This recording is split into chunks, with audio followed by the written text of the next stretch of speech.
Hello दोस्तों, स्वागत है आपका आज के एक नए वीडियो में जिसमें हम लेके आए हैं तीन सबसे इम्पोर्टेंट बात। सबसे पहले मेरिट डिक्लेरेशन, फिर चॉइस फिलिंग और एडमिशन कन्फर्मेशन। मैं जानता हूँ कि ये आप सबको ये प्रोसेस ऑलरेडी पता ही है, बट फिर भी आज काफ़ी सारे स्टूडेंट्स को ये सवाल है कि ये प्रोसेस पूरा का पूरा कैसे कंप्लीट होता है। सो आज के वीडियो में ज़्यादा से ज़्यादा ट्राई करूँगा कि अच्छे से एक्सप्लेन कर पाऊँ। इसीलिए मैंने ये बोर्ड पे सारी की सारी प्रोसेस एक बार फिर से लिखी और आपको अच्छे से एक्सप्लेन करने वाला हूँ कि कैसे सारी की सारी प्रोसेस होगी और कैसे आप अच्छे से अच्छी तरह से इसको फील करके अच्छे से अच्छी आपकी जो भी कॉलेज में जाने की इच्छा हो उसमें आप जा सकते हो। सो तो कुल मिला के यहाँ पे बेसिक 5 स्टेप्स हैं, ओनली 5 स्टेप्स। और इसमें सबसे इंपॉर्टेंट क्या है पता है? ये है नंबर 3 और ये है नंबर 4। अगर आप दोनों ने इसमें अच्छे से अच्छा परफॉर्म कर दिया, इसमें यहाँ पे मैं स्टार मार्क दे देता हूँ।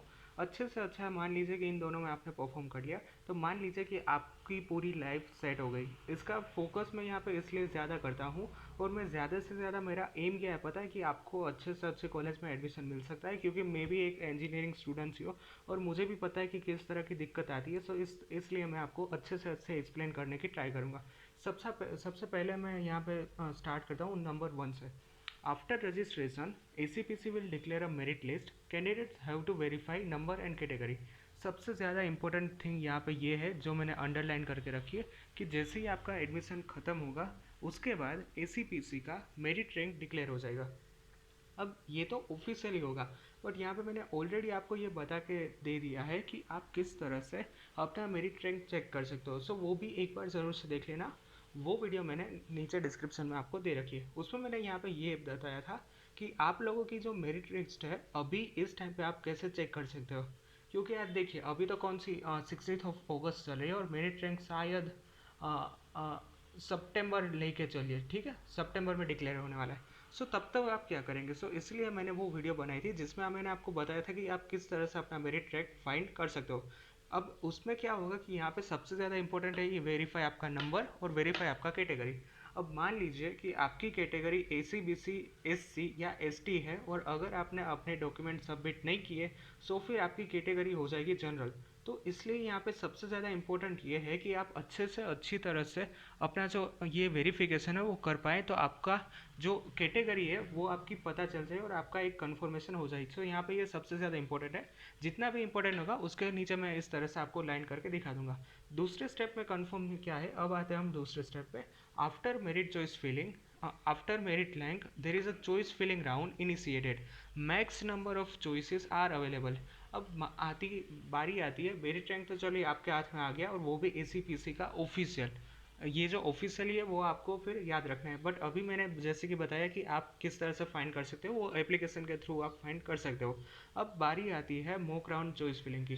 अब मॉक राउंड में आप ज़्यादा से ज़्यादा मैक्सिमम नंबर, ये यहाँ पे मैंने जैसे आपको दिखाया है कि आप मैक्सिमम नंबर आपको जितनी कॉलेज उसमें डालनी है आप उसमें डाल सकते हो। सो ये सबसे ज़्यादा इंपॉर्टेंट बात है। अब तीसरी बात आती है सबसे इंपॉर्टेंट, जिसको मैंने पहले से यहाँ पे स्टार मार्क करके रखा है। ये इतना इंपॉर्टेंट क्यों है? मैंने ऑलरेडी एक वीडियो बना के रखा है, आप मेरी चैनल पे उस वीडियो को देख सकते हो। इंपॉर्टेंट में काफ़ी इंपॉर्टेंट इस राउंड को बताने वाला हूँ, क्योंकि ये फर्स्ट आपका जो एक्चुअल राउंड होता है उससे भी ज़्यादा मैं इसको इंपॉर्टेंस देने वाला हूँ, क्योंकि इससे आपको पता चलेगा कि आपको कौन सी कॉलेज में एडमिशन मिल सकता है, आपका कितना क्राइटेरिया कॉलेज का हो सकता है। सो इसलिए मॉक राउंड के मैंने एक ऑलरेडी वीडियो बना के रखा है, आप वो वीडियो को ज़रूर से चेक करना। अब मान लीजिए कि आपने वो वीडियो नहीं देखा है, सो मैं यहाँ पे सिर्फ आपको एक डेमो दे देता हूँ, आपको सिर्फ बता देता हूँ कि मॉक राउंड वर्क कैसे करता है। अब मैं मॉक राउंड में ऐसा होता है कि आप चांस ले सकते हैं बिल्कुल। अब मान लीजिए कि मुझे LD में एडमिशन लेना है और मुझे ऐसी भी चॉइस फिलिंग में इच्छा है कि चलो मुझे निर्मा में मिल जाए, तो मैं उसमें एडमिशन ले लूँगा, अदरवाइज़ मैं LD कॉलेज में एडमिशन ले लूँगा। अगर ये यहाँ पे मुझे जानना है कि मुझे एडमिशन मिल सकता है कि नहीं, सो उसके लिए यह मॉक राउंड है। सो मॉक राउंड का इंपॉर्टेंस काफ़ी ज़्यादा है और इसलिए मैं मॉक राउंड पे सबसे ज़्यादा फोकस करता हूँ। अब उसके बाद आता है फर्स्ट एक्चुअल राउंड। इसमें क्या है कि आपका जो भी मॉक राउंड में रिजल्ट आता है वो उसमें डिपेंड करता है कि आप किस तरह से फर्स्ट एक्चुअल राउंड को फिल कर सको आप। सो इसलिए फर्स्ट एक्चुअल राउंड का भी इंपॉर्टेंस ज़्यादा है, बट मैं यहाँ पे मॉक राउंड का इंपॉर्टेंस ज़्यादा आपको देना चाहता हूँ, क्योंकि एक आपके सामने पूरा का पूरा एक इमेज है वो क्लियर हो जाएगा कि ये मुझे 5 कॉलेज में जाना है। सो उसमें से इस 3 कॉलेज में आप एलिजिबल हो एडमिशन लेने के लिए, और इन 2 कॉलेज में आपका मेरिट रैंक कम है, सो इसके लिए आपका है उसमें एडमिशन नहीं हो सकता है। अब यहाँ पे मैं थोड़ी सी फर्स्ट राउंड पे आपको इन्फॉर्मेशन देना चाहता हूँ कि इस टाइम पे आपको बिल्कुल भी क्या रिस्क नहीं लेना है। अगर मान लीजिए कि आपको उस कॉलेज में जाने की 100% इच्छा है, तभी आपको वो वाली कॉलेज फर्स्ट राउंड में फिल करनी है, अदरवाइज आप टोटली उसको स्किप कर सकते हो। यहाँ पे मैं इंपॉर्टेंस इसलिए देना चाहता हूँ कि मान लीजिए कि आपने गलती से फर्स्ट एक्चुअल राउंड में आपने कुछ भी करके आपका ब्रेन वॉश हो गया, या फिर कोई रिलेटिव्स ने बोल दिया कि हाँ वो वाली कॉलेज अच्छी है, और आपको कुछ भी करके मान लीजिए कि उसमें जाना ही नहीं था और वो कॉलेज आपने फर्स्ट रैंक पे डाल दी, तो फिर क्या होगा कि उसमें अगर आप एलिजिबल हो गए, आपका अगर उसमें एडमिशन हो जाएगा, तो फिर आपको तो 4 साल उसमें निकालने ही पड़ेंगे। आपका पूरा का पूरा करियर उस कॉलेज में से, इंजीनियरिंग का पूरी की पूरी पढ़ाई आपको उस कॉलेज में से करनी होगी जिसमें आप बिल्कुल जाना नहीं चाहते थे। सो इसीलिए फर्स्ट एक्चुअल राउंड का इंपॉर्टेंस काफ़ी बढ़ जाता है। इसी वजह से मैंने काफ़ी सारे स्टूडेंट्स को ऐसा देखा है कि मान लीजिए कि लास्ट टाइम पे उसने कुछ गलती कर दी हो और दूसरी कॉलेज में उसको एडमिशन मिल गया हो। सो इससे क्या होगा कि आपकी पढ़ाई पे ज़्यादा से ज़्यादा इफेक्ट होगा। आपको जाना था किसी और कॉलेज में, आप स्टडी किसी और कॉलेज से कर रहे हो। सो इसलिए उसमें काफ़ी सारी दिक्कत होगी। और यहाँ पे मैं फर्स्ट एक्चुअल राउंड में ज़्यादा से ज़्यादा हो सके उतना आपको एक्सप्लेन करना कर सकता हूँ।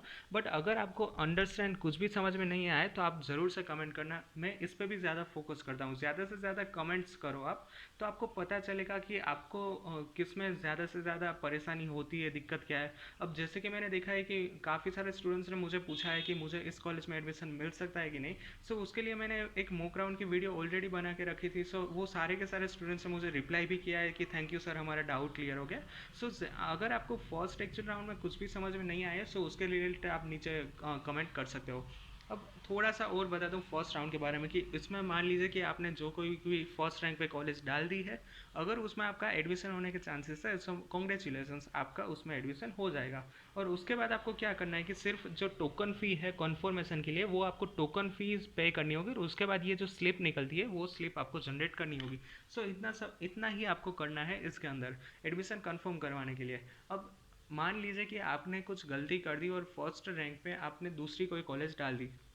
अब यहाँ पे मैं आपको एग्जांपल ही दिखा देता हूँ कि आपको जाना था जीसी गांधीनगर में, क्योंकि आपका घर ही गांधीनगर में है, और आपने गलती से एडमिशन ले लिया वीजीसी कॉलेज में जो अहमदाबाद में आती है। अब यहाँ पे मुझे ऐसा लगता है कि मैंने क्यों इसमें एडमिशन ले लिया, तो फिर कोई बात नहीं, घबराने की ज़रूरत नहीं है। अब एज्यूम कर लीजिए कि आपका जो है जीसी गांधीनगर, वो आपने दूसरे नंबर पे रखी थी फर्स्ट एक्चुअल राउंड में, और आपने पहले पे रखी थी वीजीसी। यहाँ पे मैं इस पॉइंट पे बात कर रहा हूँ, ये जो मैंने स्टार मार्क किया है इस बात में। यहाँ पे आपको जाना था कि इसमें वीजीसी में, और आपका हो गया आपको जाना था जीईसी गांधीनगर में, और आपका हो गया वीजीईसी में। सो इसके बाद क्या करना है कि आपको ये स्टेप परफॉर्म नहीं करना है। मैं फिर से यहाँ पे रिपीट कर दूँ कि ये किसके लिए मैं बोल रहा हूँ।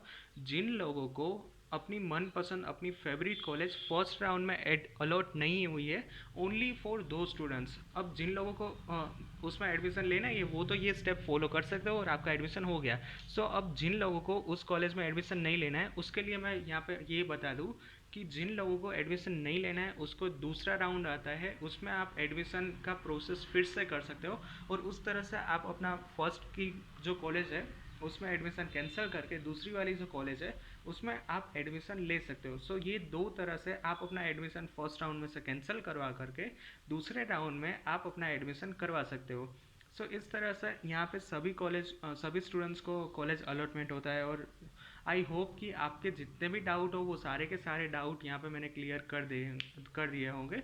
बट फिर भी अगर आपको कोई भी डाउट हो तो आप नीचे कमेंट बॉक्स में ज़रूर से कमेंट करना, क्योंकि ये क्या है कि आपकी पूरी ज़िंदगी का सवाल है। अगर यहाँ पे आपने कोई भी गलती कर दी तो फिर आपको ज़िंदगी भर पछताना पड़ेगा, और ऐसा ना हो इसलिए मैं चाहता हूँ कि आपका जो कोई भी छोटा डाउट हो वो नीचे कमेंट बॉक्स में ज़रूर से कमेंट करना। सो मैं उसका हो सके उतनी जल्दी आपको रिप्लाई करने की ट्राई करूँगा।